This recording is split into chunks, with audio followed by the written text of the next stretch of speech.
मेरा नाम किरण है। मेरे पापा एक मामूली से दर्जी थे, लेकिन उनके अंदर जो खुददारी थी, वो मैंने आज तक किसी बड़े से बड़े आदमी में नहीं देखी। हमारा मोहल्ला पुराना था, पतली गलियां, छोटे मकान। हम 3 कमरों के घर में रहते थे, जिसे चाची अक्सर एहसान का घर याद करवा देती थी।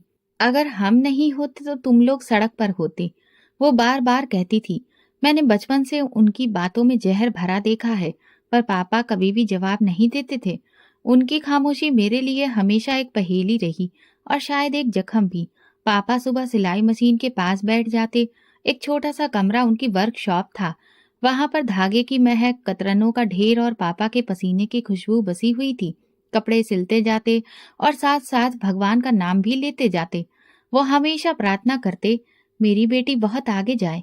मैं जब कोने में बैठकर किताबें पढ़ती तो पूछती, पापा क्या हम वाकई बहुत गरीब हैं? नहीं बेटा, हम बस अमीर नहीं हैं, फर्क समझो।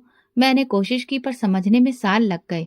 हमारे चाचा, पापा के छोटे भाई, गैर कानूनी तरीके से यूरोप चले गए थे। बहुत कम लोग जानते हैं कि उन्होंने वहां जाने के लिए माँ के जेवर और पापा की सिलाई मशीन बेच दी थी।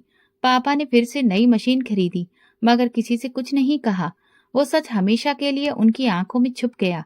कुछ सालों में चाचा ने बहुत पैसा कमा लिया। लंबी गाड़ी, ब्रांडेड कपड़े, महंगा मोबाइल, सब कुछ। उनके बच्चे बड़े स्कूलों में पढ़ते, अंग्रेजी बोलते और हर एक महीने में कहीं घूमने जाते। और हम सरकारी स्कूल के स्टूडेंट्स थे। मेरा यूनिफॉर्म अक्सर कई जगह से सिले होता। जूते माँ हर हफ्ते पॉलिश करती थी ताकि वे नए लगें। मैं अपनी उम्र से पहले समझदार हो गई थी। चाची का व्यवहार सबसे ज्यादा मुश्किल था। वो जब कभी हमारे घर आई, उनकी आंखों में घृणा होती। एक बार कहने लगी, किरण तुम लोग भी कुछ बन जाओ ताकि हम एहसान करना छोड़ दें। हर वक्त बस भिखारी। मैंने जवाब नहीं दिया, पर मेरे दिल में कुछ सुलगने लगा। मेरे चाचा के घर में हर वक्त रौनक होती, महंगी दावतें, कीमती तोहफे और चाची का गुरूर। एक बार हम चाचा के घर गए, पापा भी साथ थे। चाची ने दरवाजे पर ही कहा, जूते बाहर उतार दो, हमारा फर्श गंदा हो जाएगा। पापा ने कुछ नहीं कहा, जूते उतारे और अंदर चले गए। वो दिन मेरे दिल में नोकदार कील की तरह ठोक दिया गया। उसी दिन मैंने खुद से वादा किया था, एक दिन मैं ऐसा मुकाम हासिल करूंगी जहां ये लोग मेरे दरवाजे पर जूते उतारेंगे। मैं रातों को जाग कर पढ़ती, दिए की लौ कम पड़ती तो मैं खुद को रोशनी बना लेती। माँ सोते वक्त अक्सर मेरे सिर पर हाथ फेरती और कहती, भगवान तुम्हें कामयाब करे ताकि तुम्हारे पापा सर उठाकर जी सकें। यह आशीर्वाद मेरे लिए एक लक्ष्य बन गया। कई बार दिल हारने को आया, लेकिन पापा की खामोश कुर्बानियां मुझे थाम लेती थी। चाचा का दिखावा, चाची की बेइज्जती, स्कूल के दोस्तों का मजाक, सब कुछ झेल गई, पर सपने नहीं छोड़े। माँ की सबसे बड़ी परेशानी बिजली का बिल नहीं होता था, बल्कि चाची के ताने होते थे, अपने बच्चों को संभालो, हर वक्त हमारे बच्चों की चीजों पर नजर रखते हैं, तुम लोग भिखारी हो, भिखारी ही रहोगे। चाची ने एक दिन पापा के सामने कहा, जब मैं और मेरी छोटी बहन उनके बच्चों के साथ बैठकर टीवी देख रहे थे। पापा ने सर झुका लिया। मैंने तुरंत बहन का हाथ पकड़ा और वहां से उठ गई। मैं समझ गई थी कि ये हमारे लिए जगह नहीं, न दिल में न घर में। पापा हर त्योहार पर चाची के घर कुछ न कुछ देकर आते, कभी फल, कभी सिले हुए कपड़े। मैंने एक बार पूछा, पापा जब वो लोग हमें बेइज्जत करते हैं तो फिर आप वहां क्यों जाते हैं? पापा ने कहा, रिश्ते पैसे से नहीं फर्ज से निभाए जाते हैं। फर्ज, ये शब्द मेरे लिए उस उम्र में बहुत बड़ा था, लेकिन इसका मतलब मैं हर दिन सीख रही थी। चाची ने एक दिन सबके सामने ये भी कह दिया, मेरा पति यूरोप में है, वो काम करके भेजता है, तुम्हारे पापा तो यही कपड़े सिलकर बहुत मुश्किल से गुजारा करते हैं। उस दिन माँ ने पहली बार जवाब दिया, कपड़े सिलना बुरा काम नहीं, हमारे बच्चे किसी के सहारे नहीं पल रहे। चाची ने नाक सिकोड़ ली, जैसे उन्हें हमारी बातों से बदबू आती हो। एक दिन अमन मेरे हाथ में हिंदी की किताब देखकर बोला, हिंदी, ये भी कोई पढ़ने की चीज है? हम तो अब फ्रेंच भी सीख रहे हैं। मैं मुस्कुराकर बोली, भाषा कोई भी हो, जब तक उसकी अच्छी समझ नहीं हो, हर भाषा का कोई मतलब नहीं। वो हंसने लगा, ये सब छोटे लोग ही कहते हैं। मुझे उसी दिन अंदाजा हुआ कि वे सिर्फ हमारी गरीबी पर नहीं, बल्कि हमारे सपनों पर भी हंसते हैं। उसी साल चाची ने पूरे खानदान को दावत पर बुलाया। हमारे घर एक कार्ड भी नहीं आया। मैंने चुप रहने को कहा, लेकिन मैं जानती थी कि यह खामोशी अंदर कुछ तोड़ रही है। दावत के अगले दिन जब हम गए तो चाची ने दरवाजे पर कहा, हमें नहीं पता था तुम लोग बुलाने पर आओगे। वैसे भी हमारी दावत का खाना कम पड़ जाना था। हम वापस आ गए, मगर मैंने तब एक और फैसला किया। हर बेइज्जती, हर ताना मेरे लिए सीढ़ी बनेगा। माँ अक्सर चाची की बातों पर उदास हो जाती। एक दिन मैंने उनके पास बैठकर कहा, माँ, हम उनके जैसे नहीं बनना चाहते, लेकिन हमें साबित करना है कि हम कम नहीं। माँ ने मेरे सिर पर हाथ फेर कर कहा, भगवान तुम्हें हिम्मत दे। उसी दिन के बाद मैंने अपनी पढ़ाई को ही सब कुछ समझ लिया। मैंने फैसला किया कि सरकारी स्कूल में पढ़ने के बावजूद भी मैं अपना नाम कमाऊंगी। मुझे उन सबको दिखाना है कि भिखारी वो नहीं होता जिसके पास पैसा ना हो, बल्कि वो होता है जो अंदर से खाली हो। मैट्रिक का रिजल्ट आया, मैं पास हो गई थी। साधारण सी मार्कशीट, लेकिन मेरे लिए वो कागज जैसे किसी खजाने की चाबी हो। माँ ने सिर पर हाथ फेर कर कहा, भगवान तुम्हें तरक्की दे। पापा बोले, बस अब आगे क्या सोचा है बेटी? पर सवाल ये था कि आगे कैसे? घर में पहले ही गैस, बिजली और राशन का खर्च मुश्किल से पूरा होता था। कोचिंग की क्लासेस, कॉलेज की फीस, किताबें, ये सब हमारे लिए सपना जैसे था। पापा की नजरें मेरी फाइलों पर ठहरती तो एक बोझ सा नजर आता। मैंने ये बोझ हल्का करने का फैसला किया। पापा, मैं खुद ही तैयारी करूंगी, आप फिक्र मत करिए। पापा ने मेरी आंखों में देखा, जैसे परख रहे हो कि क्या मैं वाकई में कर सकूंगी। फिर धीरे से बोले, जो भी करो पूरे दिल से करना। मैंने घर के कोने वाले कमरे को अपनी पढ़ाई की जगह बना लिया। वही पुराना सा पंखा, एक लकड़ी की मेज और एक टूटा सा स्टूल। मैंने एक रजिस्टर पर बड़े शब्दों में लिखा, सपने अधूरे नहीं छोड़े जाते। पापा के दोस्त की बेटी नैना, जो एसएससी कर रही थी, कभी कभार पढ़ने आ जाती। उसके पास कुछ पुरानी किताबें थी जो उसने मुझे दे दी। हम मिलकर डिस्कशन करते, सवाल बनाते और एक दूसरे से पूछते। नैना हंसती, किरण, तुम तो अच्छी टीचर बन सकती हो। मैंने कहा, नहीं, मुझे अफसर बनना है। एक दिन मैंने नैना से पूछा, क्या यूपीएससी सिर्फ अमीरों के लिए होता है? उसने कहा, नहीं, मगर सुविधाएं उनके पास ज्यादा होती हैं। तुम्हारे पास जज्बा है और ये सबसे बड़ी ताकत है। मैंने उसी दिन फैसला कर लिया कि मेरा सपना यूपीएससी है। अब ये सिर्फ इच्छा नहीं, मेरा मकसद था। मैं रात को देर तक पढ़ती रहती। माँ मुझे सो जाने को कहती तो मैं कहती, अभी वक्त नहीं हुआ है रुकने का।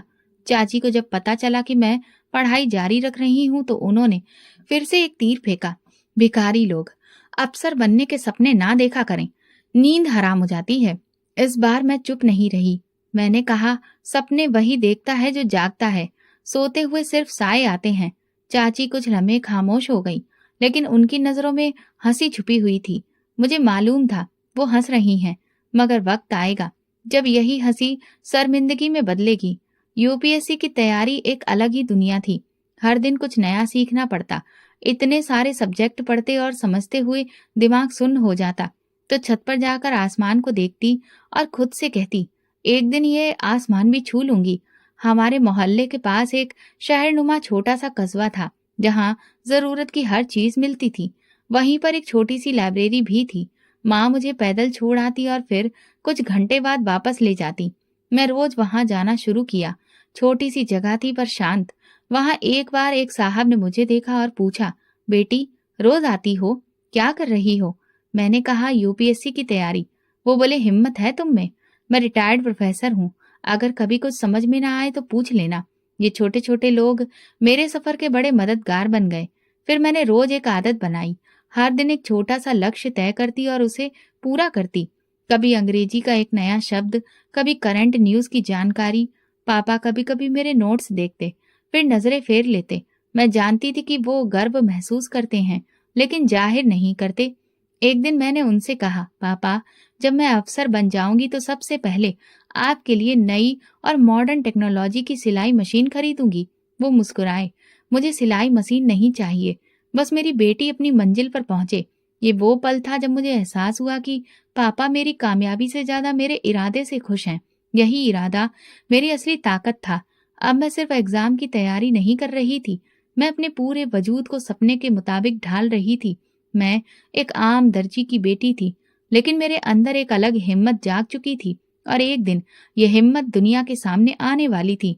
नैना के साथ पढ़ाई जोर शोर से चल रही थी। रोजाना समय से लाइब्रेरी पहुंचकर अपना टारगेट पूरा करना मेरी जिंदगी का जरूरी हिस्सा बन चुका था। मैं हर दिन कुछ नया सीखती, हर हफ्ते एक नए चैप्टर पर खुद का टेस्ट लेती, जैसे कोई कंपटीशन मेरे और वक्त के बीच में चल रहा हो। नैना के पास टच मोबाइल भी था। उसके घर के हालात बेहतर थे। घर में वाईफाई भी था। मैंने पापा से इजाजत ली और नैना के घर जाकर इंटरनेट से चीजें निकालकर पढ़ना शुरू कर दिया। जनरल नॉलेज, करंट अफेयर्स और सब्जेक्ट्स के नोट्स। वो 1 घंटा मेरे दिन का सबसे कीमती वक्त होता। नैना ने मेरे इस सफर में मेरी बहुत मदद की थी।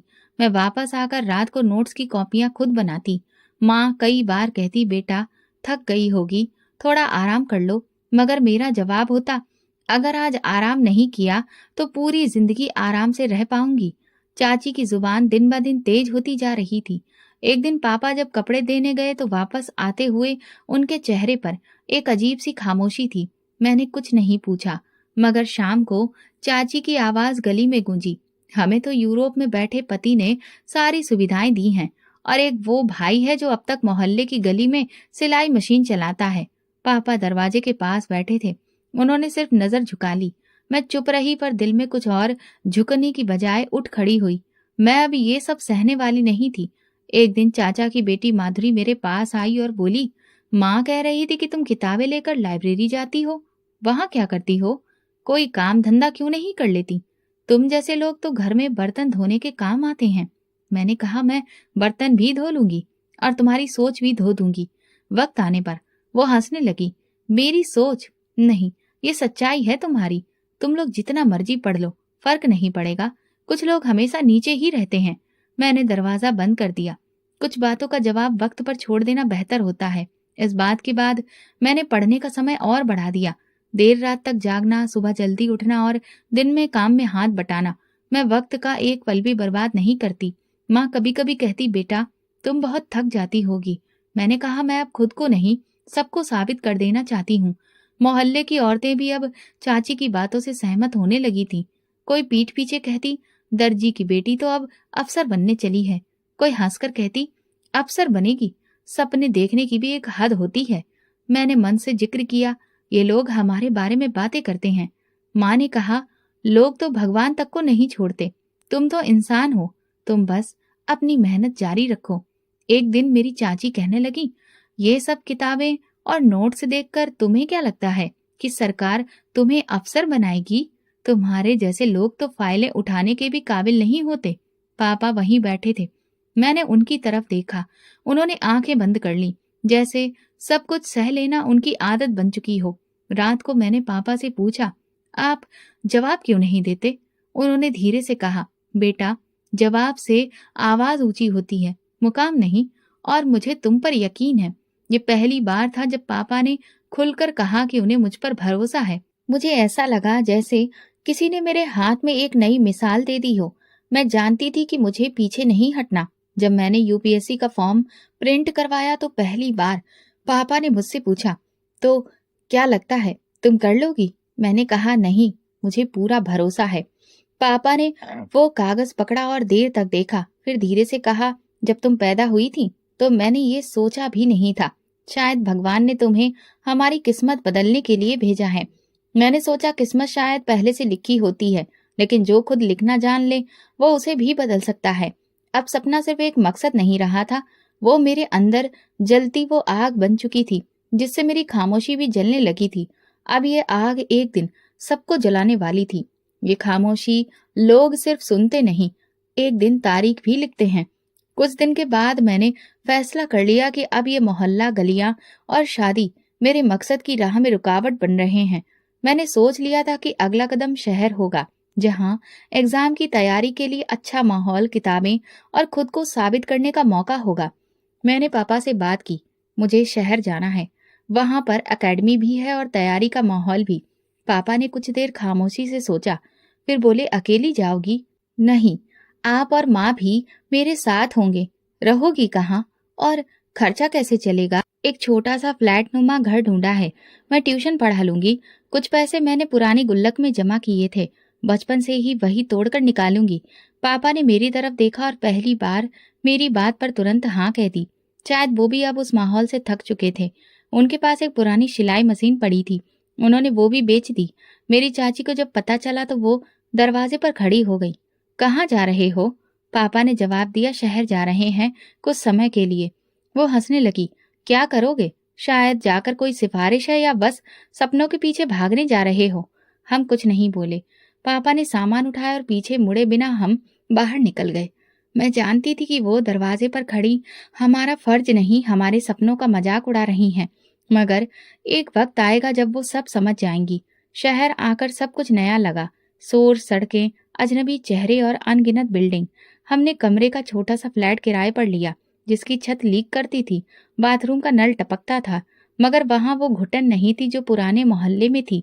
मैंने पास में ही एक एकेडमी में एडमिशन लिया, जहां शाम को क्लासेस होती थी। दिन में एक मोहल्ले में बच्चों को ट्यूशन पढ़ाने लगी। कभी कभार 1 घंटे के लिए किसी लाइब्रेरी में बैठ जाती। मेरी दुनिया सिमट गई थी, लेकिन मेरा मकसद वही फैल कर बड़ा होता जा रहा था। पहले हफ्ते के बाद नैना ने कॉल की। कहाँ हो? सब पूछ रहे हैं, तुमने बताया भी नहीं। मैंने कहा, नैना अभी कुछ भी पक्का नहीं है, जब होगा सबको खुद पता चल जाएगा। शहर में कोई नहीं जानता था कि मैं कौन हूँ, किस परिवार से हूँ, कहाँ से आई हूँ। मैंने खुद को वक्त के हवाले कर दिया और फैसला कर लिया था कि अब सिर्फ मेरा रिजल्ट बोलेगा। पढ़ाई का माहौल वाकई अलग था। यहाँ लोग सिर्फ नंबरों के पीछे नहीं थे, वे मुकाबले में थे। जुबान, दिमाग, भरोसा, हिम्मत, सब कुछ नापा जाता था। मैंने महसूस किया कि यहाँ सिर्फ मेहनत काफी नहीं, खुद को साबित भी करना पड़ता है। अकेडमी में मेरी मुलाकात एक लड़की माही से हुई।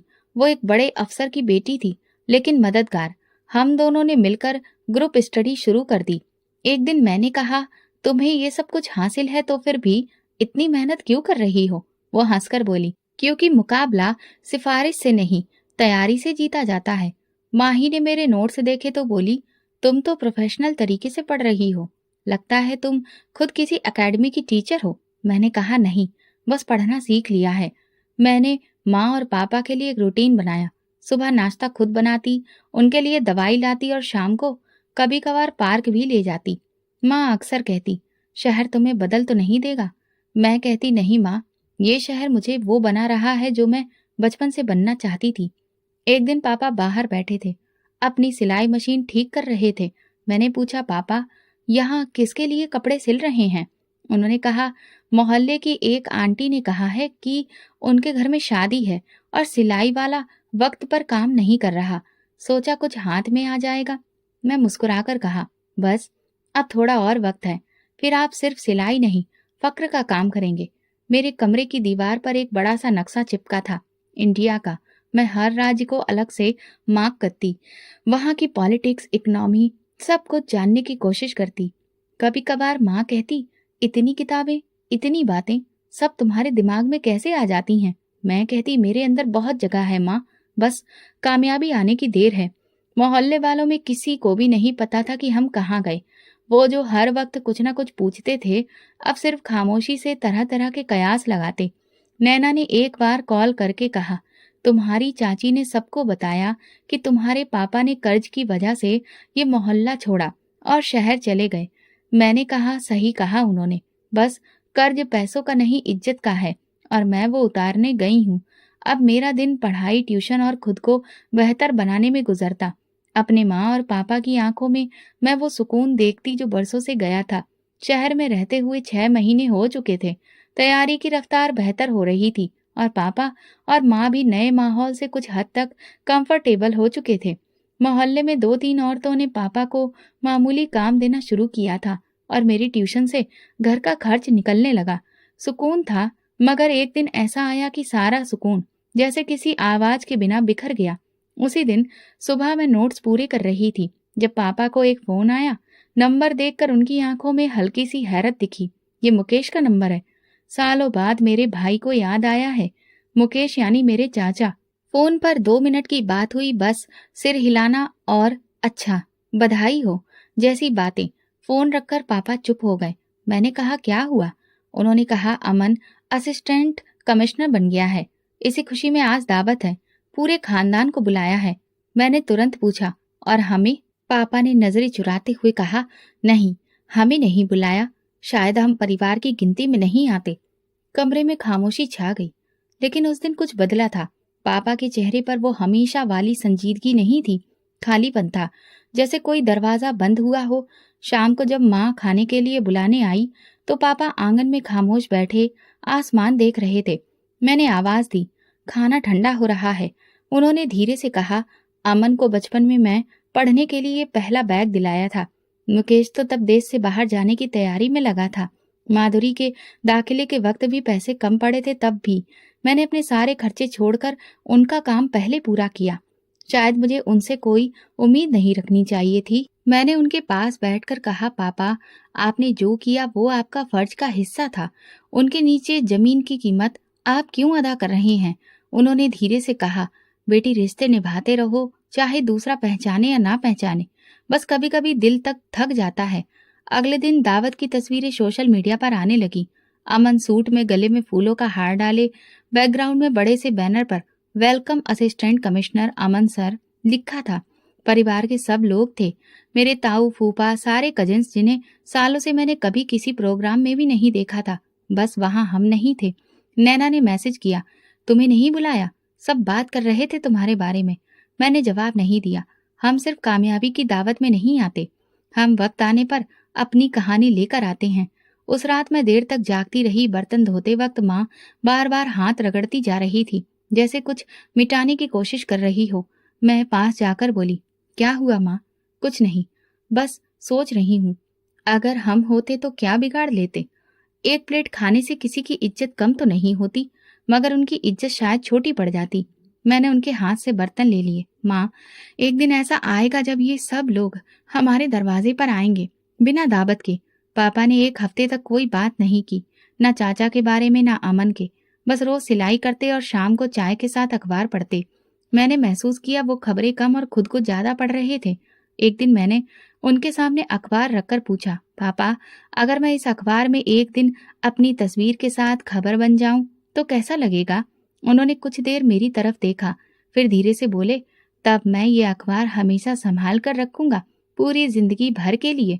ये मेरे हिस्से की खुशी मेरे पास सुरक्षित रहेगी। मैं जानती थी अब ये मेरे एग्जाम का वक्त है, सिर्फ यूपीएससी का नहीं, बल्कि हर उस जख्म को मरहम बनाने का भी जो अमन की कामयाबी और हमारी बेइज्जती ने दिया था। एक हफ्ते बाद मैं अकेडमी से वापस आ रही थी। रास्ते में मुझे अमन और मेरी चाची की आवाज सुनाई दी।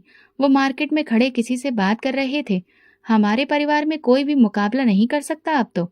सब लोगों को गांव में समझ जाना चाहिए कि हम कहाँ पर खड़े हैं। मेरे कदम रुक गए। मैंने खुद को संभाला और आगे बढ़ गई। उनकी बातें उनके इरादे को साफ बता रही थी। मैंने दिल में सोचा, मुकाबला यही है, वक्त और गुरूर के बीच में। दावत के कई दिन गुजर चुके थे, लेकिन घर में खामोशी थी। पापा उदास थे, वो पहले जैसे नहीं रहे। काम करते करते अक्सर रुक जाते, जैसे कुछ याद आ रहा हो। अखबार पढ़ते वक्त कभी पन्ने पलटना भूल जाते। माँ ने एक दिन मुझे पुकारा, पापा कुछ बदले बदले लगते हैं, पहले जैसे बात भी नहीं करते। मैंने कहा, मैं जानती हूँ माँ, वो दावत वाला जख्म हल्का नहीं हुआ। मैंने तय कर लिया, अगर दोबारा किसी प्रोग्राम में हमारा नाम नहीं आया तो इस बार हम खुद जाएंगे। इस बार मैं तमाशा नहीं बनूंगी। मैं अपने कमरे में आकर किताबें समेटने लगी। सब कुछ बदल गया था। वही नोट्स, वही कलम। अब उनकी अहमियत बदल चुकी थी। अब ये पढ़ाई कामयाबी का रास्ता नहीं, बदले का जरिया बन चुकी थी। बदला किसी इंसान से नहीं, बल्कि उस सोच से जो सालों से हमारी इज्जत को रौंदती जा रही है। मेरी लगन अब और बढ़ रही थी। अगले दिन मैं पापा के पास गई और कहा, मैं अपनी तैयारी में कोई ढील नहीं दूंगी, लेकिन आपको भी वादा करना होगा कि आप हार नहीं मानेंगे। उन्होंने मेरी तरफ देखा और बोले, मैं बस थक गया हूँ, हारा नहीं हूँ। ठीक है पापा, तो अब मेरी बारी, आप आराम करें और मुझे आगे बढ़ने दें। उसी दिन मैंने अपना रूटीन बदला। सिलेबस को हटाकर जमीन में गहराई लानी शुरू की। रोज नई खबरें पढ़ने का वक्त तय किया। मेरा ध्यान अब कामयाबी के नंबर नहीं, बल्कि उस मुकाम के समान पर था। माँ ही, जो एकेडमी में मेरा साथ देती थी, एक दिन बोली, तुम्हारे चेहरे पर कुछ बदल गया है, तुम पहले से ज्यादा गंभीर हो गई हो। मैंने कहा, पढ़ाई अब मेरे लिए जाती हो गई है। वक्त ऐसे ही गुजरता गया। फिर मेरे यूपीएससी के पेपर्स का वक्त आया। मैंने हर पेपर की तैयारी दिन रात मेहनत से की। मेरे पास वापसी का अब कोई रास्ता ही नहीं था और ना ही गुंजाइश। मैं पापा की परेशानी और माँ की झुर्रियों से भरे हाथों का भ्रम नहीं तोड़ना चाहती थी। मैं उन्हें उस महफिल में वो मुकाम दिलाना चाहती थी जिसके वो हकदार थे। सारे पेपर्स एक एक करके खत्म हुए। माँ रोज मुझे दुआ देती। एग्जाम पूरा हुआ, अब रिजल्ट का इंतजार था। मैं जानती थी मेरी कामयाबी का इंतजार सिर्फ माँ बाप को था, और ऐसा ही हुआ। रिजल्ट आया, मेरी आंखें भगवान को शुक्रिया कहती आंसुओं से भर गईं। मैं पूरे देश भर में 10वीं पोजीशन लाकर कामयाबी हासिल कर पाई थी। मेरी सारी मेहनत और माँ पापा की दुआओं का सिला मिल चुका था। मैं घर आई, उन्हें बताया, वो खुशी से उछल पड़े, मुझे गले लगाया, प्यार दिया, आशीर्वाद दिया। यही मेरी जिंदगी का सबसे कीमती एहसास था। मगर अभी बहुत कुछ बाकी था। इंटरव्यू बाकी था। कुछ हफ्ते बाद इंटरव्यू हुआ। पैनल ने मुझसे सवाल किया, क्या पहले कहीं काम कर चुकी हैं? नहीं, लेकिन मैंने काम करने से पहले खुद को काम के काबिल बनाया है। ये पहला पल था जब मैं खुद को बहुत मजबूत महसूस कर रही थी। मुझे सिलेक्ट कर लिया गया। मेरी जिंदगी का सबसे बड़ा नुकसान अब पूरा हो चुका था। घर पहुंची तो पापा आंगन में बैठे सिलाई मशीन में धागा डालने की कोशिश कर रहे थे। नजर की कमजोरी की वजह से वो बार बार नाकाम हो रहे थे। मैं उनके पास जाकर बैठी, उनका हाथ पकड़कर कहा, पापा अब आपको इन कमजोर हाथों से कुछ करने की जरूरत नहीं है। उन्होंने सवालिया नजरों से मेरी तरफ देखा। मेरी आंखों में आंसू थे। मैंने बस इतना कहा, पापा आपकी बेटी ने वो मुकाम हासिल कर लिया है जिसका इंतजार बरसों से हम सबको था। वो खुशी से उठ बैठे और मुझे गले लगा लिया। न जाने वो कैसा लम्हा था। हम बाप बेटी फूट फूट कर रोए। माँ किचन के दरवाजे पर खड़ी पल्लू से अपने आंसू साफ कर रही थी। आज पहली बार पापा ने दिल खोलकर अपने जज्बात जाहिर किए। रात को मैं अपने कमरे में दीवार पर एक नया कागज चिपकाई और उस पर सिर्फ एक बात लिखी, जो लोग तुम्हें नीचा समझे उनके सामने अपना सर उठाकर जियो। मेरी जिंदगी की सबसे बड़ी कामयाबी थी, या फिर यूं कह लो मेरी जिंदगी का मकसद, जो आज पूरा हुआ। मगर पूरा परिवार इस खबर से बेखबर था, क्योंकि उन्हें ना तो मुझसे कोई उम्मीद थी और ना ही हमसे कोई मतलब। अमन की कामयाबी के बाद परिवार में जैसे एक नया जमाना शुरू हो गया था। बहुत सारे प्रोग्राम, तस्वीरें, तरह तरह की बातें, सोशल मीडिया पर वाहवाही का तूफान। अब हर बात का केंद्र अमन था। हर बुजुर्ग, हर कजन, हर रिश्तेदार उसकी तरक्की को अपनी इज्जत समझ रहा था। लेकिन जिन्हें जीना था वो हम नहीं थे। इस बार शहर का एक बहुत बड़ा इवेंट था, जिसमें अमन को खास गेस्ट के तौर पर बुलाया गया। सरकार के कुछ अफसर, सियासत के लोग सब वहां मौजूद थे। परिवार के लोगों ने फिर एक प्रोग्राम रखा जिसमें वही लोग मौजूद थे और हम नहीं। मैंने पापा से कहा, अब हम वहां जाएंगे और इस बार सिर्फ तमाशा ही नहीं होगा। पापा ने कुछ कहने की कोशिश की, लेकिन मेरी आंखों में कुछ ऐसा था कि वो चुप हो गए। अब मुझे रोकने वाला कोई नहीं था। वक्त बदल चुका था। हम शाम को प्रोग्राम की जगह पर पहुंचे। एक बहुत बड़ा हॉल था। दरवाजे पर भीड़ थी। सिक्योरिटी भी सख्त थी। हम जैसे ही दरवाजे के पास पहुंचे, गार्ड ने हाथ उठाकर रोका। आपके पास इनविटेशन कार्ड है? मैंने पर्स से कार्ड निकाल कर दिया। गार्ड ने उसे देखा, फिर तुरंत सीधा होकर सैल्यूट किया। वेलकम मैडम, हमें आपका इंतजार था। पापा ने हैरत और खुशी से भरे मिले जुले जज्बातों से मेरी तरफ देखा। मैंने उनका हाथ थामा और कहा, चलिए पापा। हम अंदर गए और निगाहों की भीड़ हमारी तरफ मुड़ गई।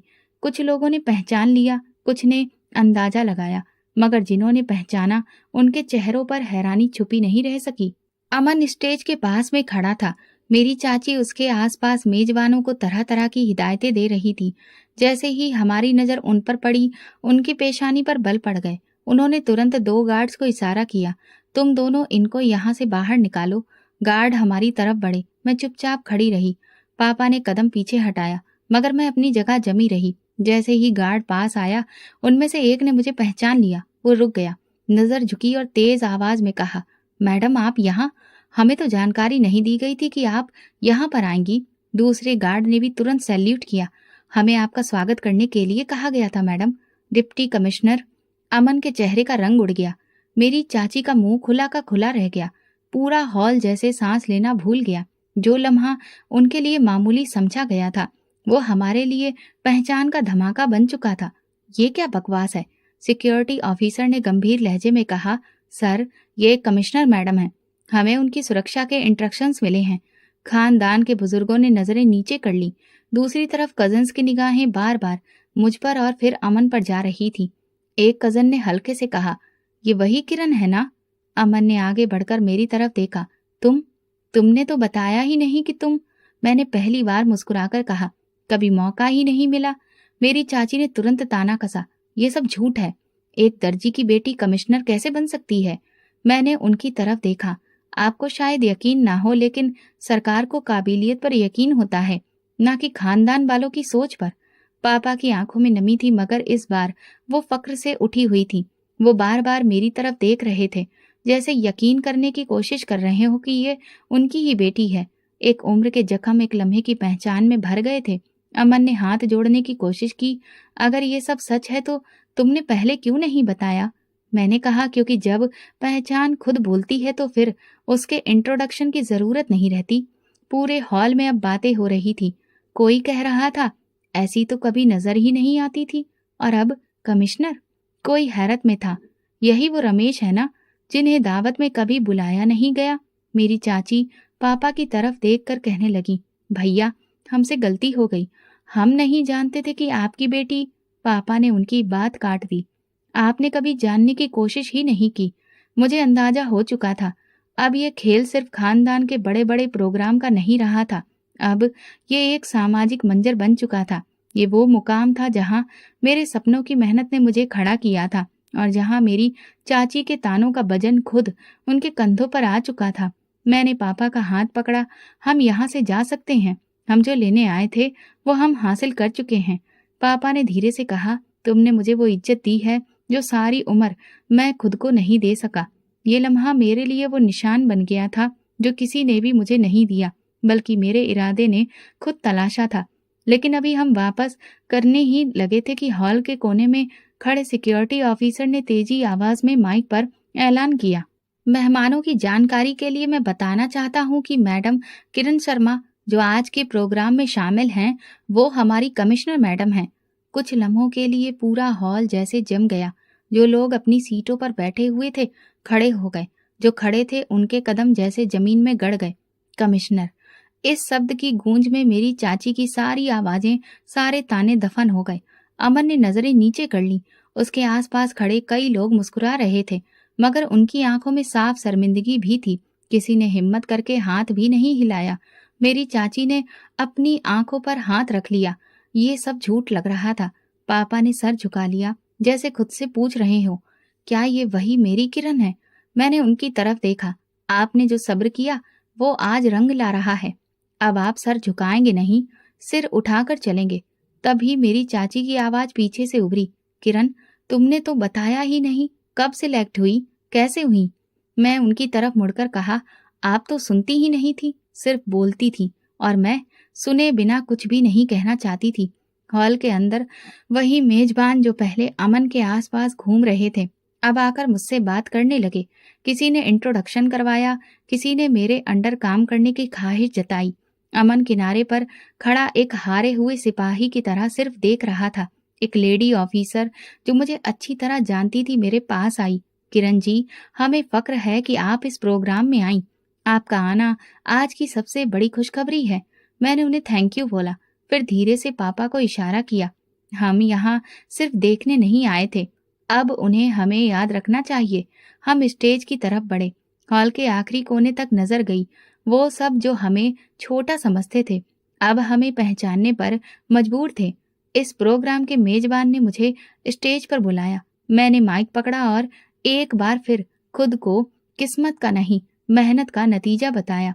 कामयाबी आपकी हैसियत नहीं देखती, न जात पात न रुतबा, सिर्फ मेहनत, नियत और किरदार देखती है। जो लोग दूसरों की हैसियत तय करते हैं वो अक्सर अपने गिरेबान में झांकना भूल जाते हैं। आज के इस प्रोग्राम में शामिल होने का मकसद सिर्फ बधाई देना नहीं, बल्कि एक संदेश देना भी था। इज्जत देने से इज्जत कम नहीं होती, बढ़ जाती है। तालियां बजी, मगर मेरी चाची के चेहरे पर वही हार थी जो बरसों की जातियों का हिसाब मांग रही थी। अमन मेरे पास आया। किरण, मुझे नहीं पता था कि तुम यहाँ तक पहुंच चुकी हो। मैंने उसकी तरफ देखा, क्योंकि तुमने कभी हमें देखने की कोशिश ही नहीं की। मैं शर्मिंदा हूँ, वो धीरे से बोला। मैंने जवाब दिया, शर्मिंदगी से कुछ भी वापस नहीं आता, लेकिन अगर तुम सच में बदले हो तो दोबारा अपने पद का इस्तेमाल इज्जत देने के लिए करो, उछलने के लिए नहीं। पापा की आंखों में सुकून था, जैसे बरसों का बोझ धीरे धीरे उतर रहा हो। उनके चेहरे पर रोशनी थी, जैसे वो खुद को पहली बार किसी बड़े मुकाम पर देख रहे हों। मेरी चाची पास आई, बेटी, अगर तुम्हें बुरा न लगे तो हम तुमसे माफी मांगते हैं। हम नहीं जानते थे कि वक्त इतना बदल सकता है। वक्त नहीं बदला है, वक्त ने आपको बस आईना दिखा दिया है। हम तो वही हैं, बस आपने हमें देर से पहचाना। मैं पापा का हाथ पकड़कर हॉल से बाहर निकलने लगी। एक नौजवान गार्ड जो गेट पर खड़ा था झुककर बोला, मैडम, गाड़ी तैयार है। पापा ने मेरी तरफ देखा, जैसे कहना चाहते हो, ये सब तुम्हारी मेहनत है बेटी। मैंने उनके हाथ पकड़कर कहा, नहीं पापा, ये सब आपका आशीर्वाद और खामोशी की ताकत का नतीजा है। हम हॉल से बाहर आ चुके थे, लेकिन पीछे बहुत कुछ रह गया था। पुराने ताने, वो नफरत, पुराने जख्म, और जो साथ में आया था वो था गर्व, इज्जत और एक नई पहचान। अब ये पहचान किसी नाम की मोहताज नहीं थी। ये मुकाम खुद बोल रहा था, और इस मुकाम को पाने की जंग बहुत बड़ी थी। मगर ये तो भगवान खुद कहते हैं कि हर ऊंचाई अपने साथ पहले मुश्किलें और बाद में आसानी लाती है। और अब हमारा वो सफर शुरू हो चुका था। प्रोग्राम खत्म हुआ, लेकिन उसका असर अभी तक बाकी था। वापसी में मैंने पापा की तरफ देखा। कुछ कहना चाहते थे। उन्होंने धीरे से मुस्कुराकर कहा, ये लम्हा मेरी उम्र के सब दुखों को खत्म कर रहा है।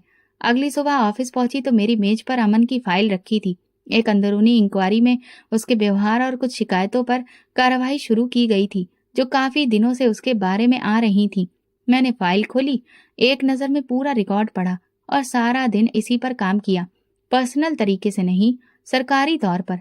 मेरा किरदार अब उसके करियर से जुड़ चुका था। शाम के वक्त मैंने डीआईजी साहब को कॉल मिलाई।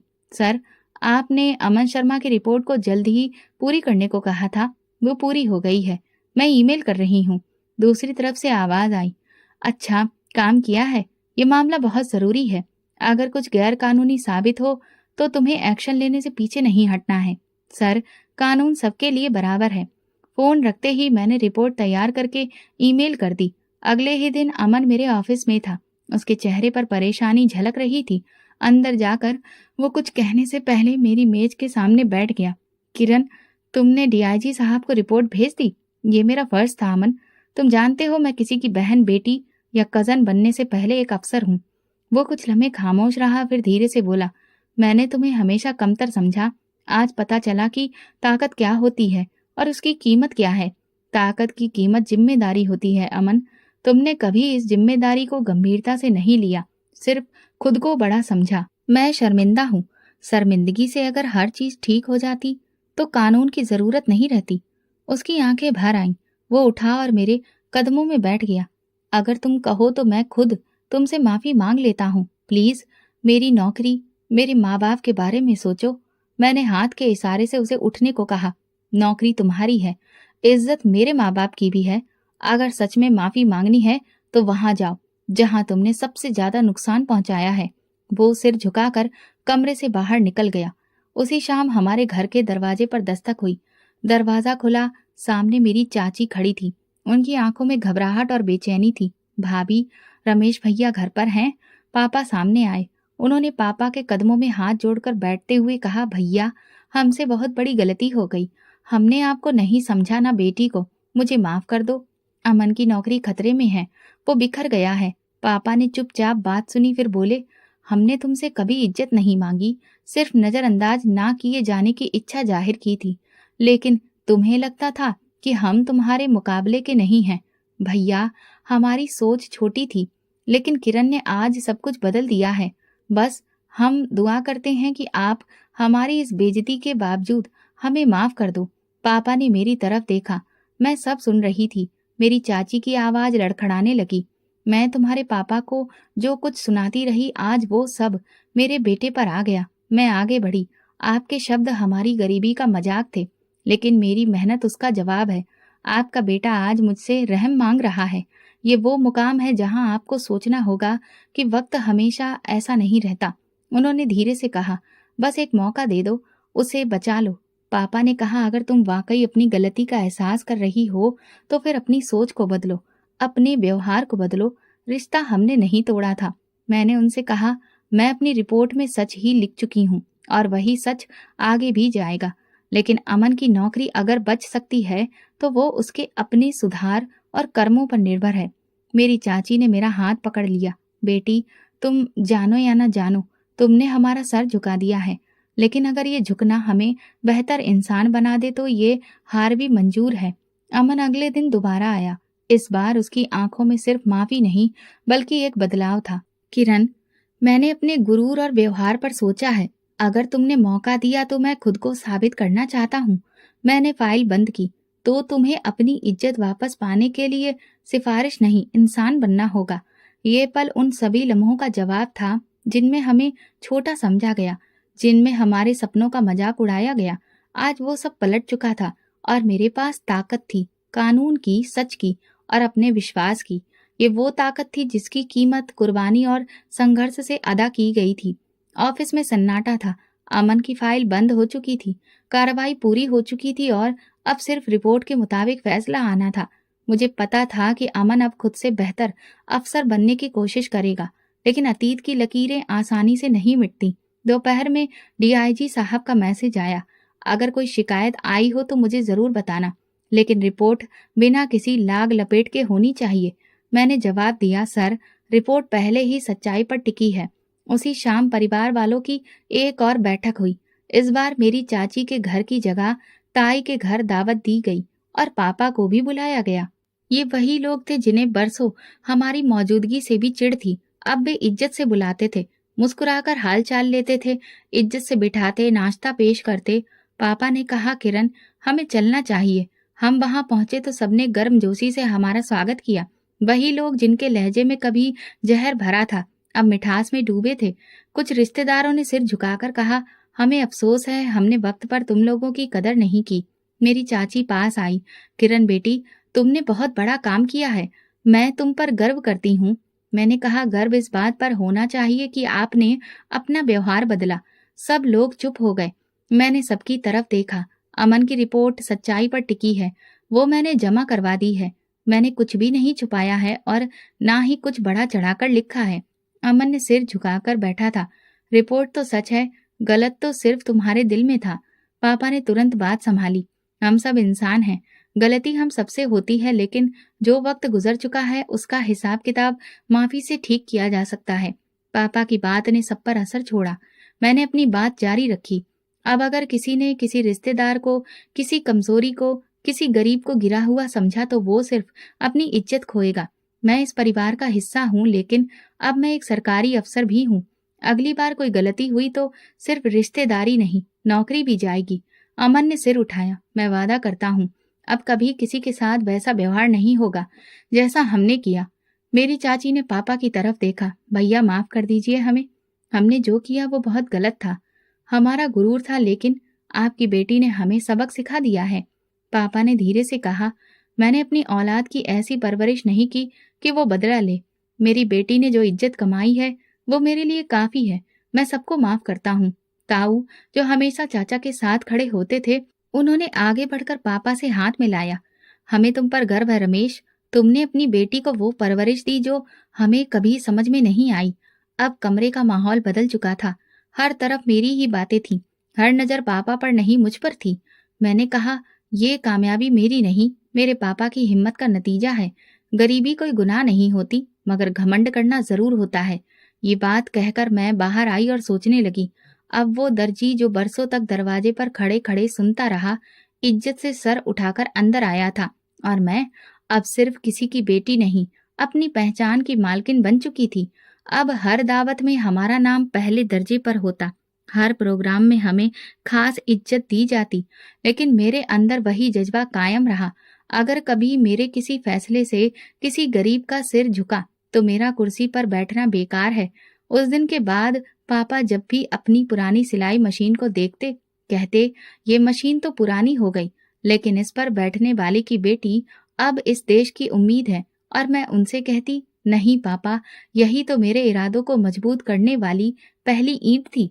तो दोस्तों, अगर आपको हमारी कहानी पसंद आई हो तो कमेंट करके जरूर बताएं। वीडियो को लाइक करें और ज्यादा से ज्यादा शेयर करें। अगर आप चैनल पर नए हैं तो सब्सक्राइब जरूर करें और नोटिफिकेशन बेल दबाएं ताकि अगली अपडेट सबसे पहले आपको मिले। धन्यवाद।